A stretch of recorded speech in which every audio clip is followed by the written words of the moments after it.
नमस्कार. महाराष्ट्र योजना कॉर्नरमध्ये आपल्या सर्वांचे स्वागत आहे. आजच्या व्हिडिओच्या माध्यमातून आपण बघणार आहोत की संजय गांधी निराधार योजना अंतर्गत जे लाभार्थी आहेत त्यांच्यासाठी अतिशय महत्त्वाची अपडेट आली आहे. तर तुमच्या खात्यांमध्ये आता 3,000 रुपये जमा होण्यास सुरुवात झालेली आहे.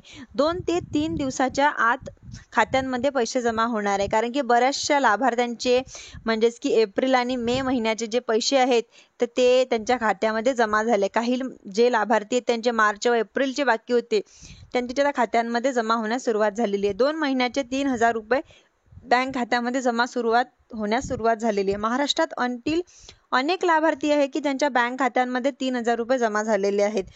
त्यावरती व्हिडिओ सुद्धा पाहिला होता. बऱ्याच जणांनी कमेंट सुद्धा सांगितले आहे की पैसे मिळाले. जे लाभार्थी आहे त्यांच्या बँक खात्यांमध्ये हे पैसे जमा झालेले आहे. ज्या लाभार्थ्यांचे डीबीटी लिंक आहे त्या लाभार्थ्यांच्या खात्यांवरती हे जमा झालेले आहे व ज्या लाभार्थ्यांचे डीबीटी लिंक नाही आहे त्या लाभार्थ्यांच्या खात्यांवरती हे पैसे जमा होऊ शकले नाही. त्यांनी लवकरात लवकर त्यांचे डीबीटी जमा म्हणजेच की लिंक करून घ्यावे व त्यांच्याही अकाउंटवरती हे पैसे येऊन जातील त्वरितही. धन्यवाद.